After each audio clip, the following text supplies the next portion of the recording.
చంద్రబాబు నాయుడు సిగ్గు ఎగ్గు లేకుండా చాలా దిగజారుడు రాజకీయాలు, సిగ్గుమాలిన రాజకీయాలు చేస్తున్నాడు, దాడులు చేయిస్తున్నాడు. ఈరోజు రాష్ట్రంలో ప్రశాంతంగా ప్రచారం జరుగుతున్నటువంటి సందర్భంలో దాడులు జరిపిస్తున్నాడంటే ఆయన డైరెక్షన్లోనే ఈరోజు దాడులు జరుగుతున్నాయి. రాష్ట్రంలో మహిళలను కూడా చూడకుండా ఎంత నీతిమాలిన నీచంగా చంద్రబాబు నాయుడు డైరెక్షన్లో ఈరోజు దాడులు జరుగుతున్నాయంటే రాష్ట్ర ప్రజానీకమంతా కూడా ఒకసారి ఆలోచించాలి, అప్రమత్తంగా ఉండాలని చెప్పి నేను కోరుతున్నాను.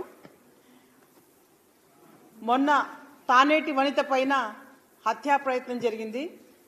మరి నిన్నటికి నిన్న మాచర్ల పల్నాడు ప్రాంతం అంటేనే ఎంతో ప్రశాంతంగా, మరి మాచర్ల నియోజకవర్గం ప్రజానికాన్నంతా కూడా ప్రశాంతంగా ఉంచుతూ, మరి పిన్నెల్లి రామకృష్ణారెడ్డి అన్న ఒక సీనియర్ వైసీపీ నేత, ఓటమెరగని నాయకుడు, ఎదురులేని నాయకుడు, మరి తన సతీమణి రమాదేవి నిన్న కొంతమంది మహిళా నేతలతో ప్రచారం చేస్తుంటే టీడీపీ పచ్చమూకలందరూ కూడా గూండాల్లాగా వ్యవహరిస్తూ చంద్రబాబు నాయుడు డైరెక్షన్లో జూలకంటి బ్రహ్మారెడ్డి ని ఉసికొలిపి నిన్న ఆమె పైన, మహిళా నాయకులపైన దాడి చేయడం చాలా నీచమైనటువంటి సంస్కృతి. చంద్రబాబు నాయుడు మహిళల్ని అడ్డు పెట్టుకుంటారా మీరు మీ రాజకీయాలకి?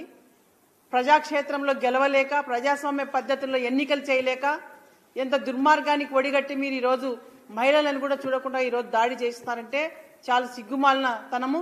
మరి ఏదైతే మీరు నిన్న మహిళలపైన కర్రలతోనా సీసాలతోనా దాడి చేసి వాళ్ళ తలలు పగలగొట్టి రక్తం చూశారు, మహిళల రక్తం చూశారు, ఖచ్చితంగా వాళ్ళు కన్నెర్ర చేస్తే మీ ఓటమి తప్పదు. చిత్తుగా ఓడించేది మిమ్మల్ని రాష్ట్రంలో మహిళామ తల్లులు అనేది చంద్రబాబు నాయుడు గుర్తుపెట్టుకోవాలా. ఎందుకు మాట్లాడుతున్నానంటే చంద్రబాబు నాయుడు నేపథ్యం ఏనాడు కూడా మహిళల్ని గౌరవించింది కానీ లేదు, వాళ్ళని అభివృద్ధి పరిచింది కానీ లేదు.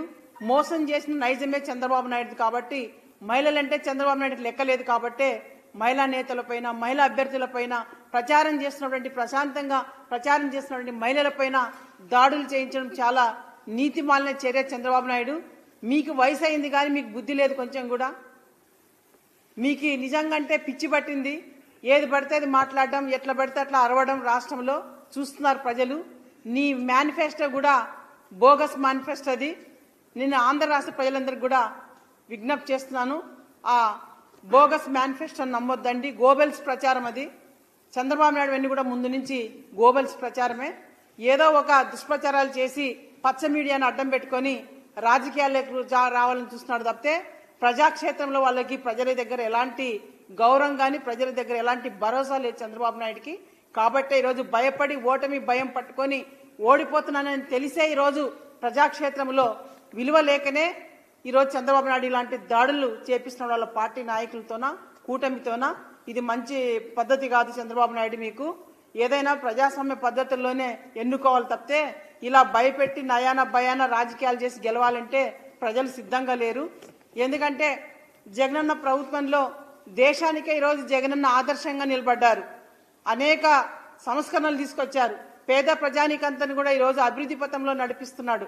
ఈరోజు విద్య, వైద్య, వ్యవసాయ రంగాల్లో దేశానికి ఆదర్శం జగనన్న. ఈరోజు నిజంగా అంటే ఈరోజు ఎంతమంది విద్యార్థులు ఈరోజు ఈ రాష్ట్రంలో పేద విద్యార్థులంతా చదువుకొని ఉన్నత స్థాయికి పోవాలని చెప్పి ఈరోజు విద్యా విధానంలో ఎన్నో విప్లవాత్మకమైన మార్పులు తీసుకొస్తే అవి కూడా ఓర్చుకోలేక చంద్రబాబు నాయుడు ఎంత దుష్ప్రచారాలు చేస్తున్నారంటే మరి ఏదో ఒకటి ప్రజల్లో అబద్ధాలు సృష్టించి ప్రజల దగ్గర ఓట్లు వేయించుకోవాలనేదే చంద్రబాబు నాయుడు నైజం. మరి మహిళామ తల్లుల పైన కూడా ఈరోజు ఇంత దుర్మార్గంగా మహిళలు, ఎందుకంటే ఈరోజు జగనన్న ప్రభుత్వంలో మహిళలే మహారాణులు, మహిళలకు అగ్రతాంబాలు ఇచ్చినటువంటి నాయకుడు జగన్మోహన్ రెడ్డి గారు. దేశానికే ఈరోజు ఆదర్శం. చంద్రబాబు నాయుడు ప్రభుత్వంలో ఒక నినాదంగానే పనిచేశాడు కానీ ఏ రోజు కూడా ఒక విధానంతో మహిళలకు పనిచేయలేదు చంద్రబాబు నాయుడు. ఈ రోజు జగనన్న ఒక విధానంతో మహిళలకి మరి వాళ్ళ ఆర్థికాభివృద్ధి కోసం వాళ్ళని రాజకీయంగా కూడా ఎన్నో పదవులు ఇచ్చి మహిళల్ని అందలం ఎక్కించినటువంటి ముఖ్యమంత్రి జగనన్న. మరి ప్రతి గ్రామంలో మహిళలందరూ కూడా ఎంతో అభివృద్ధి చెందారు. వాళ్ళందరూ కూడా ఈరోజు ఓట్లు వేయడానికి జగనన్నకి మద్దతు పలకడానికి సిద్ధమైపోయారు. మరి రేపు మే 13న మహిళామ తల్లులందరూ కూడా ఓడిస్తున్నది చంద్రబాబు నాయుడిని. మహిళామ తల్లులు అనేది చంద్రబాబు నాయుడు ఎరగాల. మరి అలాగే బీసీలకు కూడా సామాజిక న్యాయం కానీ, మరి వాళ్ళకి రాజకీయ పదవులు కానీ, ఆర్థికాభివృద్ధి కానీ బీసీలకు చేకూర్చింది కూడా జగన్మోహన్ రెడ్డి గారే. చంద్రబాబు నాయుడు ఈ విషయంలో కూడా బుద్ధి తెచ్చుకోవాలి. చంద్రబాబు నాయుడు బీసీలను ఓటు బ్యాంకుగా వాడుకొని బీసీలకు మోసం చేశాడు. మరి జగనన్న డాక్టర్ బిఆర్ అంబేద్కర్ గారు, పూలే గారి ఆశయాల స్ఫూర్తితో బీసీలకు ఎంతో చేశాడు. వాళ్ళకి ఎన్నో పదవులు ఇచ్చాడు, ఆర్థికంగా వాళ్ళని బలోపేతం చేశాడు, విద్యాపరంగా వాళ్ళని బలోపేతం చేశాడు.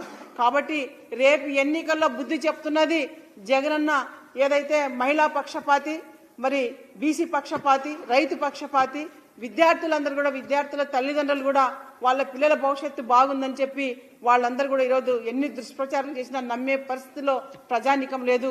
2024 ఖచ్చితంగా జగనన్న ప్రజా సంక్షేమ సుపరిపాలనకు పట్టం కట్టబోతున్నారు చంద్రబాబు నాయుడు. ఇది మీరు తెలుసుకోవాలి అని చెప్పుకోవడం చంద్రబాబు నాయుడుకి ఈరోజు హెచ్చరిస్తున్నాను.